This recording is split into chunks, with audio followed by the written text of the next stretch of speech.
안녕하세요. 이슈이스타 시간입니다. 지난 10월 전해드렸던 쇼킹한 사건 혹시 기억나시나요? 바로 미국의 미래 최첨단 무기 기술, 자세히 말하자면 2060년 실전 배치 예정인 최신 버지니아급 핵 잠수함의 설계 및 스텔스 기능을 빼돌려 해외 어느 국가에 단돈 10만 불 받고 팔아 넘기려 했던 해군 핵 기술자와 그의 부인이 지난 10월 10일 체포돼 기소된 사건인데요. 이 사람들이 까보니까 반 트럼프 외치면서 흑인들의 생명은 매우 소중하다고 외치는 부부였던 것 기억나시나요? 오늘 관련 뉴스가 하나 떴습니다. 이 부부의 변호사가 이들이 재판 받을 때까지 집에서 지낼 수 있도록 보석을 허가해달라고 했는데요. 검찰 측에서 이것들은 아주 악질적이다. 과거에도 미국을 빠져나가려 했던 전력이 있다. 하고 이걸 가로막고 나섰는데요. 그런데 변호인이 아니다. 이 사람들이 외국으로 탈출하려 했던 이유는 트럼프가 너무 싫어서 그가 대통령이 있는 미국에 미래가 없다고 생각했었기 때문이라는 주장을 내놨습니다. 그런데 이게 뭐하는 시츄에이션인지 NBC나 좌파 매체들이 이걸 받아쓰게 해주면서 마치 이 매국노 부부가 일탈하고 나라를 배신한 이유가 트럼프가 싫어서 올바르지 않은 미국에서 충성할 수 없다고 판단했기 때문 이런 식의 논조로 흘러보내고 있는 것 같아서 아주 수상하고 거슬립니다. 이러다가 이것들 종신형 안 되고 몇 년 살다 나오게 되는 것 아닌지 싶습니다. 그럼 정말 미국이라는 나라 더 이상 살 수 없고 떠나야 할 나라로 전락하는 겁니다. 이건 정말 말도 안 되는 일인 것 아시죠? 뉴스 가물가물하신 분들을 위해서 복습 빠르게 들어갑니다. 문제의 스파이 부부는 메릴랜드 애나폴리스의 중산층 거주지 50만 달러짜리 주택에 애들 둘 낳아 기르며 살고 있던 평범한 백인 부부였는데요. 부부가 모두 해군 집안 출신으로 수재라 남편은 해군 최고 기밀 기관에 근무하는 기술자, 부인도 과학 교사였습니다. 그런 최소 300억 달러, 하나로는 최소 40조의 가치가 있으며 미국이 그 몇 배 돈을 준다고 해도 절대로 외국에 넘기지 않을 미래 기술을 훔쳐 이름이 알려지지 않은 제3국으로 넘기려던 겁니다. 남편 이름은 조나단 토비, 부인은 다이애나 토비인데요. 확인 결과 민주당원들로 열렬한 정치적 올바름 신봉자였고요. 트럼프 대통령의 미국 우선주의와 각종 정책을 삐딱하게 보는 건 물론이고 아주 힐러리 없는 세상, 트럼프가 대통령의 세상은 가치가 없다. 이런 식으로 떠들었던 인간들이었습니다. 그게 미국 역사상 최악의 반역자들이 탄생한 배경이라는데요. 이것까지 대통령 탓인가요?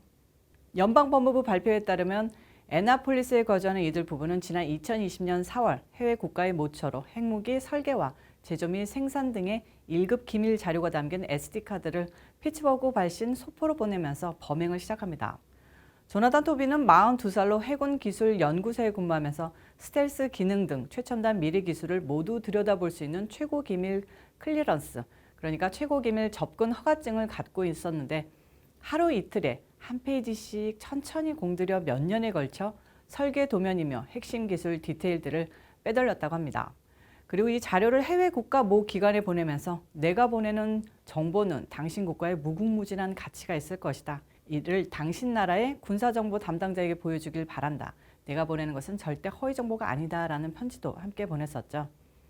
그는 추가 정보를 원할 경우 자신과 연락을 취할 수 있는 방법도 알려주며 이들이 결코 이 정보를 포기하지 않을 것이라고 확신했습니다. 하지만 자료를 건네받은 해당 국가의 정보기관은 상황 판단을 철저히 해보게 됩니다.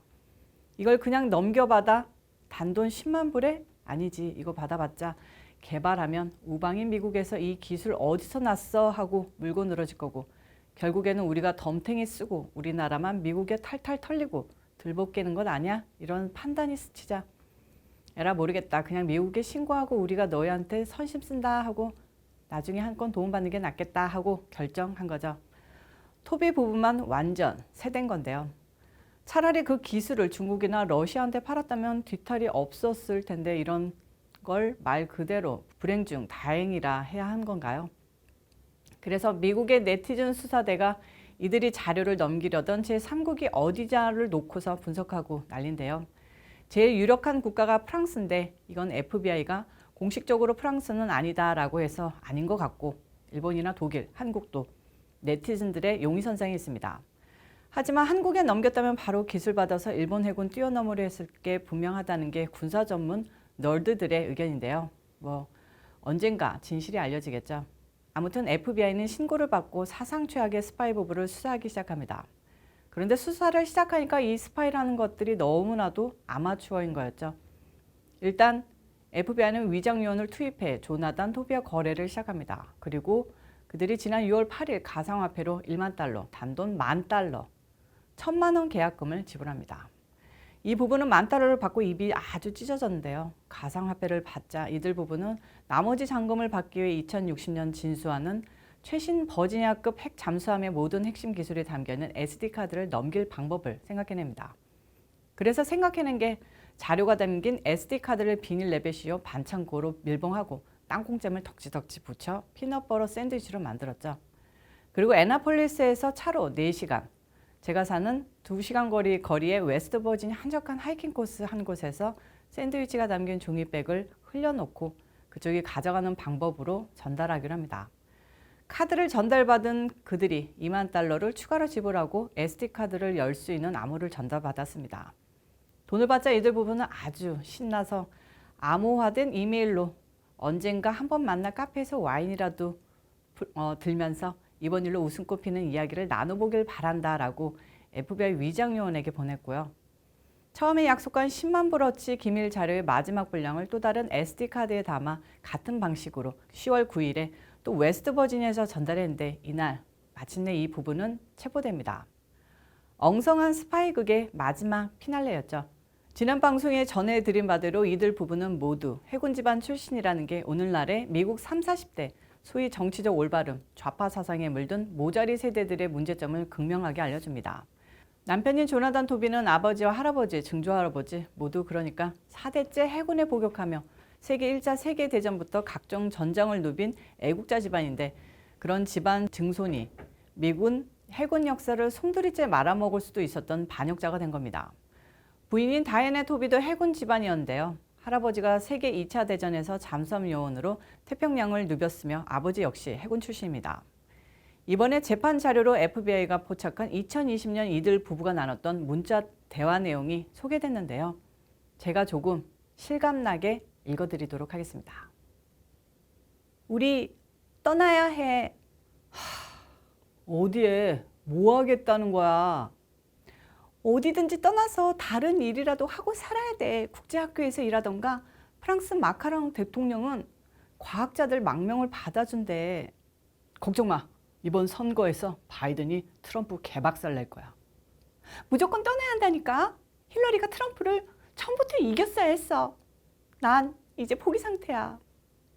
베이비, 당신이 왜 이러는지 모르겠는데 뮬러 리포트 나오면 트럼프는 끝장이야. 이제 지긋지긋해. 좀 그런가? 이제 지긋지긋해. 변하는 것도 없고 트럼프는 아직도 대통령이잖아. 정부 조직이라는 게 원래 서서히 변하는 거야. 날 믿어. 경험상 내가 잘 알잖아. 트럼프 선대위원장 마나포트도 제대로 처벌을 받지 않았어. 모든 시스템이 썩어 빠졌다는 증거야. 여권도 있고 예금도 좀 있어. 진짜 위험해지면 바로 떠날 수 있어. 늦기 전에 떠나자. 자, 여기까지입니다. 어떻게 들으셨나요?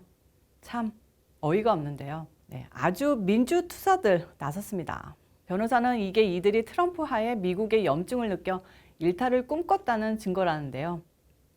남편 토비는 해외 나가서 쥐꼬리만한 봉급 받고 살 수 없다면서 모종의 계획을 세운데 그게 바로 간첩질이라는 것이었습니다.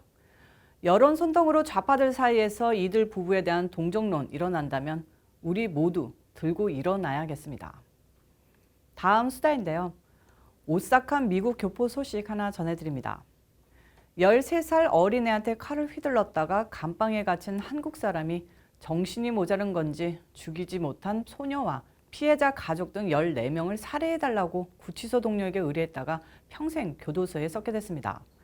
그냥 죽여달라는 것도 아니라 고문해서 잔인하게 살해해달라고 했다고 합니다. 정말 오싹한 인간인데요.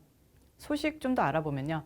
인디애나주 클레이턴 지역에 거주하는 19살 한인 고동욱은 17살이던 지난 2019년 7월 인디애나대 바이올린 캠프에 참가 중이던 13살 여학생을 흉기로 공격해 지난달 멀로 카운티 법원에서 가택 연금 8년, 보호관찰 2년과 정신과 치료 명령을 선고받았는데요.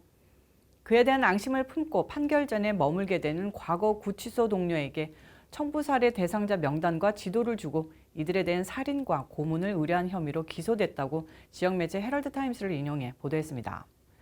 5년 전 사건에서 고동욱은 혼자 바이올린을 연습하던 피해 여학생을 밖으로 유인해 목을 조르고 흉기로 여러 차례 찔렀으나 강하게 저항하던 피해자의 비명을 듣고 한 교직원이 현장에 달려오자 도망갔습니다. 체포돼 중형을 선고받은 고 씨는 앙심을 품고 피해자 가족과 자신에게 불리한 증언을 한 증인, 검사, 언론사 기자 등을 청부 살해 명단에 올린 것으로 조사됐습니다. 보도에 따르면 고동욱은 구치소 동료였던 39살 남성을 갱단 멤버라고 생각해 그에게 과거 자신이 유죄 판결을 받았던 여학생 공격 사건과 관련된 14명을 살해하면 2만 달러를 주겠다고 부탁한 혐의를 받았습니다. 이게 어쩌다가 발각됐냐면요. 왜 그 제안 자체를 미쳤다고 생각한 동료가 그대로 경찰에 신고했기 때문입니다. 아무튼 그 구치소 동료는 자신이 삼촌이 청부살인을 도울 예정이라며 고 씨와 삼촌의 통화를 주선했는데요. 실제로 고 씨와 통화를 한 사람은 보안관실 소속 경관이어서 덜미를 잡혔습니다. 통화하는 상대가 경찰이라는 사실을 까맣게 모른 이 악마 같은 한국 인간이 피해 소녀의 부친부터 순서대로 살해하고 일부 대상자에 대해서는 고문을 해달라고 요청한 것으로 전해졌습니다. 그걸 들은 경찰관도 참 기가 막혔겠죠. 그런데 반전이 있습니다. 한국 국적으로 모친과 함께 블루밍턴에 살던 이 고동욱이라는 사람은 앞서 유죄 선고로 임시 거주 비자가 취소돼 한국으로 송환 명령을 받은 상태였습니다. 그래서 이번 청부살인 의뢰 사건에 대한 재판까지는 인디애나에 계속 머무를 예정이고 그 후에 한국의 편하디 편한 감방으로 이송될 가능성이 있는데요. 미국 세금 축내지 않는 것은 좋은데 인심 후한 한국 교도소에서 남은 여생 편히 보내고 잘못되면 얼마 안 있어서 그냥 풀려버릴까봐 걱정입니다. 한국인 망신 참 가지가지 시키는 인간들 많은데 이 인간은 그 중에서도 참 악질적인 것 같습니다. 마지막 소식 짧게 전해드립니다. 팍스뉴스 소속으로 지난 대선과 일련의 과정 중에 대통령을 비판했다가 거센 비난에 직면했던 크리스 월러스가 소속을 CNN으로 바꾼다는 소식입니다.